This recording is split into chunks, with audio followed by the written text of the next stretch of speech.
Capítulo 10. Aceite seus filhos como eles são. Eu aprendi de maneira dura que para que os pais possam ter relacionamentos harmoniosos e positivos com seus filhos, é absolutamente vital que os aceitemos como eles são e não tentemos modificá-los. Dave e eu temos 4 filhos. 2 deles eu achei fácil de criar e os outros 2 foram uma luta. Ainda que você possa pensar que é fácil conviver com uma criança que é igual a você, sei de experiência própria que pode ser tão difícil quanto conviver com uma criança que é muito diferente de você.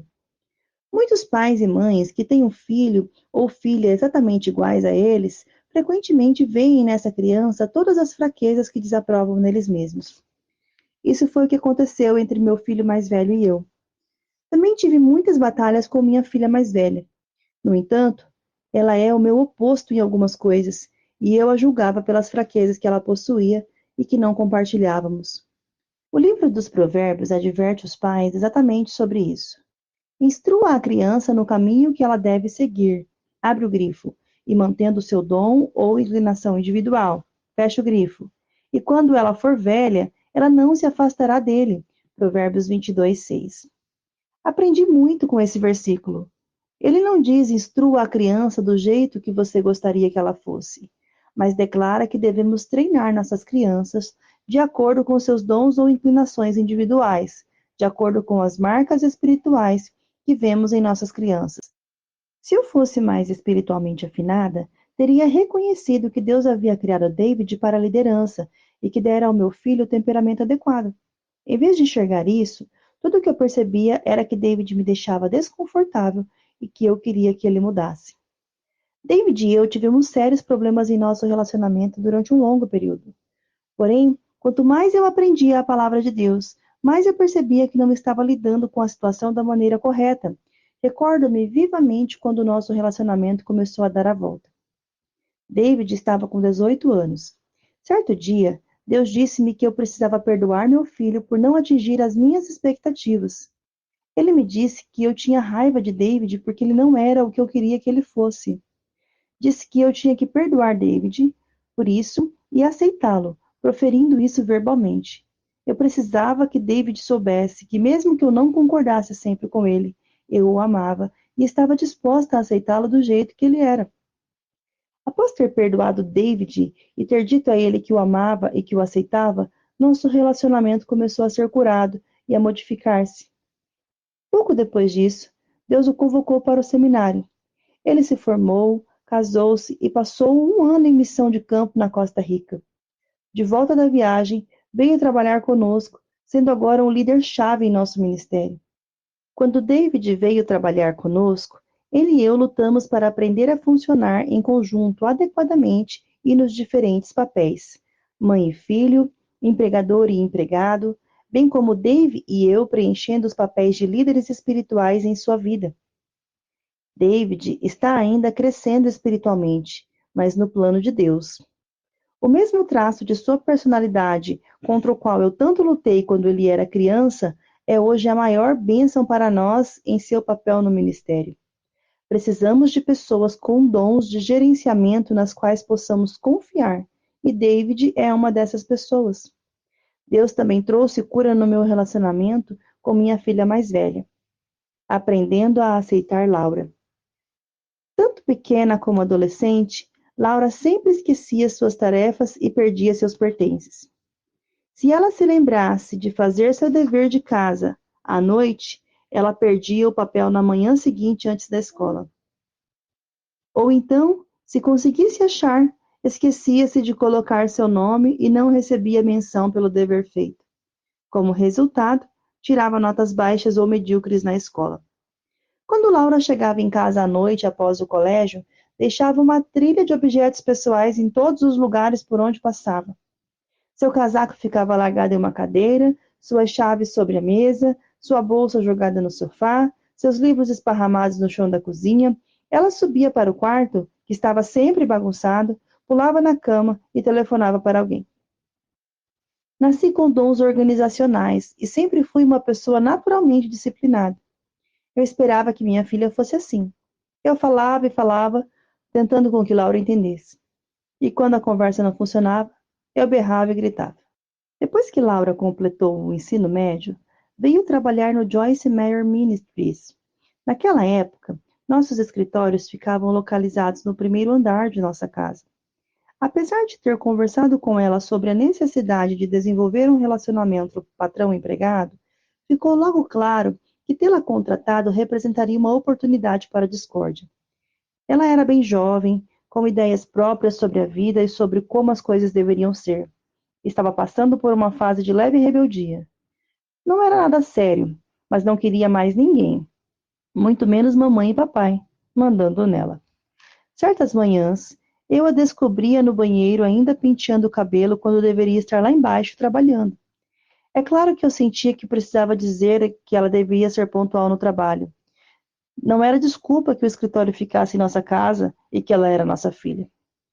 Dave e eu tentamos explicar os princípios da excelência, enfatizamos que tínhamos de pensar nos outros funcionários. Ela assentia com a cabeça, concordando. Por fora, sua resposta era ok, vou fazer o que vocês dizem, mas em seu coração, ela sentia que nós é que estávamos errados, e eu sentia nela uma contracorrente submersa de raiva. Houve ocasiões em que ela queria sair mais cedo do trabalho para ir a algum lugar com o namorado, e tivemos que dizer não. Houve ocasiões em que achamos que ela estava passando tempo demais conversando com ele ao telefone durante o período de trabalho. Eu me sentia cada vez mais desconfortável e comecei a entender que nosso relacionamento seria totalmente arruinado se alguma providência não fosse tomada. Já havia tentado confrontar o problema, mas isso só tinha tornado tudo pior. O que podíamos fazer? Será que teríamos que demitir nossa própria filha? Deus havia instruído Dave e eu que, se mantivéssemos a discórdia fora da nossa casa, ele iria nos abençoar. Já havíamos sido testados e julgados nessa área. Sabíamos que o inimigo estava nos tentando em nosso relacionamento com nossa filha crescida. É como se ele estivesse nos dizendo: vamos ver até que ponto vocês estão comprometidos em manter a discórdia distante. Dave e eu conversamos e oramos para saber o que fazer. Ambos sentíamos que seria melhor para o nosso relacionamento se Laura trabalhasse em outro lugar. Fomos conversar com ela e abertamente compartilhamos nossos sentimentos, e ela concordou. Não muito tempo depois de parar de trabalhar em nosso ministério, Laura nos anunciou que queria casar-se. Ela e eu tivemos alguns desentendimentos sobre nossa obrigação financeira para a cerimônia, e durante os meses anteriores ao casamento, e mesmo no dia do casamento, agimos de modo bastante frio uma com a outra.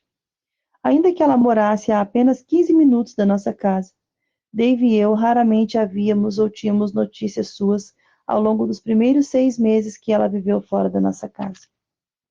Uma noite, eu comecei a chorar na cama. Virei-me para Dave e desabafei. Laura já não nos ama mais. Esse foi um sentimento de muita mágoa para mim, como seria para qualquer mãe. Quando um filho ou uma filha rejeita seus pais, os pais tendem a sentir-se um completo fracasso no departamento paternal. Dave tentou dizer-me que Laura mudaria se eu desse a ela um tempo. Ela só precisa de um tempo só dela, ponderou. Ela vai descobrir que a vida é um pouco diferente do que ela acha que vai ser. E vai ver que mamãe e papai não eram tão ruins assim. Liberte seus filhos. Por anos fiz a mim mesma e a minhas crianças infelizes nos meus esforços em tentar modificá-los. Deus fez com facilidade e em um curto período de tempo o que eu tentei fazer por anos. Pela graça de Deus, eu não parti o espírito de David ou de Laura. Quando um filho ou filha está fazendo o melhor que pode e ainda assim seus pais estão continuamente insatisfeitos, isso frustra o filho e com o tempo pode partir seu espírito. As crianças que tiveram o espírito partido não querem tentar mais. Podem desistir e tornarem-se rebeldes como forma de se defender da crítica constante. Os pais têm que seguir o conselho de Paulo. Pais, não irritem, abre grifo, exasperem o ressentimento, fecha o grifo, seus filhos. Antes, criem-nos, abre o grifo, carinhosamente, fecha o grifo, segundo a instrução e o conselho do Senhor. Efésios 6:4.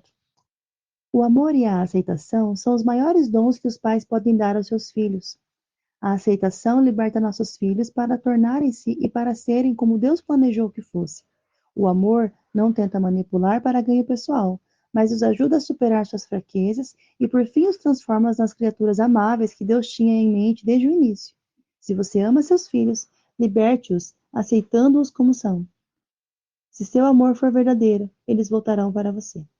Resumo e reflexão. A mistura de temperamentos, de gostos e de opiniões dentro das famílias pode ser um solo fértil para a discórdia, particularmente quando os pais tentam modificar a criança.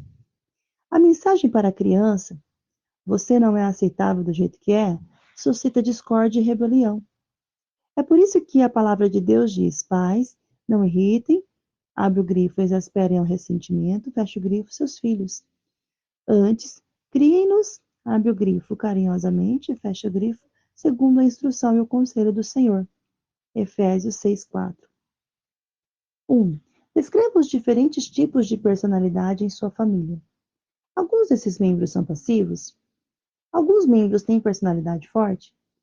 Que conflitos de personalidade causam atrito em sua família? 2. Que ações, atitudes ou traços de sua personalidade tendem a incitar a discórdia familiar? 3. Que fraqueza dos membros da família você acha particularmente irritantes ou difíceis de lidar e aceitar? 4. De que forma você pode dar a esses membros da família a liberdade de crescer sem que se sintam rejeitados? O que eles precisam ouvir de você para se libertar? 5. Você se vê às voltas com brigas, rusgas, discussões, debates ou reclamações constantes com um determinado membro da família sobre os mesmos conflitos não resolvidos, sem notar nenhuma melhora? Explique. 6. Como você poderia entregar essas rugas a Deus e encontrar modos mais pacíficos para lidar com esses conflitos? Querido Pai Celestial, entrego a Ti os membros da minha família e rogo por paz em todas as nossas interações e conflitos. Agradeço-te por criar cada um de nós com nossas fraquezas, hábitos irritantes e diferentes traços de personalidade. Dá-nos a graça de sempre te ver em cada semelhante, de sempre aceitar e amar cada um deles, de sempre amar e aceitar a nós mesmos. Em nome de Jesus, amém. E assim nós finalizamos a leitura do capítulo 10. Aceite os seus filhos como eles são. Um capítulo especial para nós que somos mães, que temos filhos e que precisamos amar os nossos filhos da maneira como eles são. Então, sou grata a Deus por essa rica oportunidade dessa leitura. É uma leitura edificante no que tange a gente não querer projetar nos nossos filhos algo que nós gostaríamos que eles fossem, que eles fizessem, mas sim dar a liberdade para que Deus possa movê-los segundo o bom propósito que Ele fez, que Ele tem para as nossas famílias. A partir de amanhã, nós vamos iniciar a parte 3 do livro, estamos caminhando para o fim, né? Estamos quase no final desse livro já. E vamos para a parte 3, liberando o poder e a bênção de Deus nas nossas vidas. Deus abençoe você. Se nós, pais, quisermos ter um relacionamento harmonioso com nossos filhos, devemos ser capazes de distinguir entre suas fraquezas e suas personalidades. De outro modo, talvez terminemos rejeitando nossos próprios filhos, o que fomenta a rebelião e todo tipo de discórdia. Nem sempre compreendi essa verdade, e fiz o possível para tentar mudar essas duas crianças. E não funcionou. Na verdade, só fez as coisas piorarem e fez com que um deles se afastasse de mim por um tempo. Deixe-me contar o que eu fiz para fomentar discórdia no coração dos meus filhos, bem como o que eu fiz mais tarde para resistir a ela e trazer cura, na esperança de que isso possa auxiliá-lo a evitar cometer os mesmos erros com seus filhos. Se você já está experimentando a dor de um relacionamento despedaçado, espero que este capítulo o inspire a tomar a decisão certa de oferecer a seus filhos o perdão e o amor de que eles precisam. Aprendendo a aceitar David. Uma vez que tanto meu filho David como eu temos personalidades fortes do tipo eu tomo conta da situação, estávamos sempre tentando tomar conta um do outro. Eu queria que ele fizesse o que eu queria. Ele queria fazer o que ele queria. E ele queria que eu fizesse o que ele queria. Mesmo quando tinha uns 3 anos, Ele insistia para que eu me sentasse e brincasse com ele, em vez de brincar sozinho. Eu sempre sentia, de alguma maneira vaga, que David estava tentando me controlar. À medida que ele crescia, o problema também aumentava. Eu sentia o tempo todo uma batalha entre nós e nunca entendia plenamente o que estava se passando. Eu amava meu filho, mas para ser honesta, eu não gostava dele e me sentia terrivelmente culpada por isso. Sei que muitos dos que estão lendo esse livro já passaram por essa situação. Sabemos que devemos amar e aceitar nossos próprios filhos. Quando isso parece impossível, a culpa começa a nos acusar. Mais tarde, me dei conta de que a razão para eu não gostar do David tinha mais a ver comigo, não com ele. Eu não gostava de mim mesma. Portanto, logicamente, eu tampouco gostava dele, já que ele era tão parecido comigo.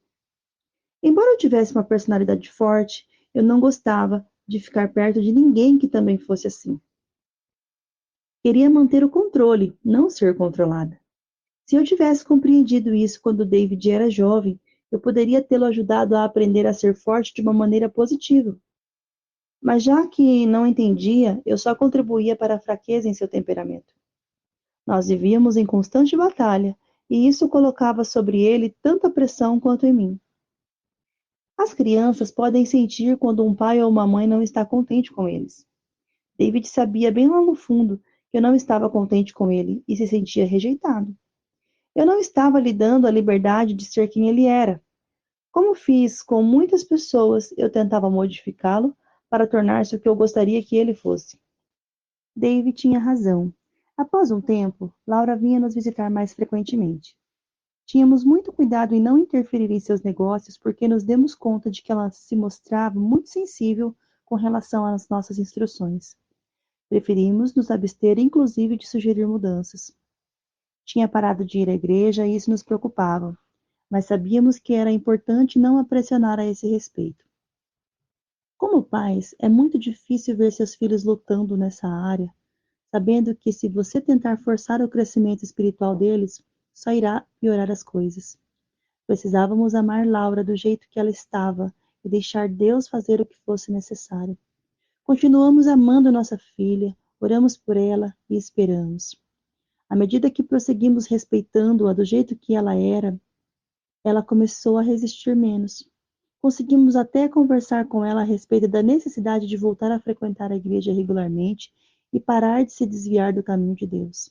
Ela concordou, mas não estava pronta para resolver isso em sua vida. Não estou dizendo que fizemos isso sem sofrimento emocional. Era difícil para nós ver Laura afastada da igreja enquanto éramos ministros em tempo integral. Deus vem em primeiro lugar em nossa vida e queríamos que ela colocasse Deus em primeiro lugar em sua vida. Ela nunca deixou de crer, mas sabíamos que acabaria arrumando o problema se não tomasse logo uma decisão. Ou o cristão segue em frente, ou começa a ficar para trás. Não se pode ficar estagnado. O primeiro trabalho de Laura depois do nosso ministério foi uma firma de advocacia. Ela se viu infeliz ali depois de um certo tempo e assumiu outro emprego em uma escola estadual para cegos. Sempre gostou de ajudar pessoas em dificuldades e achava que seria muito feliz lá. Realmente deu certo por um tempo, porque era uma coisa nova, mas depois a insatisfação retornou. Quando Laura parou de trabalhar para nós, lhe dissemos que as portas estariam sempre abertas, mas que ela teria de assumir um compromisso espiritual com Deus. Chegara finalmente a hora dela querer voltar a trabalhar conosco. Ela sabia que precisaria mudar sua vida a fim de trabalhar no ministério e acreditava que voltar a trabalhar conosco a ajudaria a conseguir a mudança. Tivemos longas conversas e todos concordamos em tentar de novo. Laura vem trabalhando para nós já há muitos anos. Ela é parte vital do que estamos fazendo. Ocupou-se do escritório por um bom tempo, até surgir a oportunidade para que seu marido ficasse encarregado do som em nossas turnês. Ele assumiu essa posição por um bom tempo até ser promovido a gerente da turnê. Agora é nosso diretor de conferências. Tanto Laura quanto seu marido têm feito um excelente trabalho. Nós nos damos muito bem e todos estão felizes. Tudo isso começou com uma dessas situações em que ficar perto demais causava problema. Mas todos amadurecemos e tornamo-nos sábios o suficiente. Conseguimos voltar ao bom equilíbrio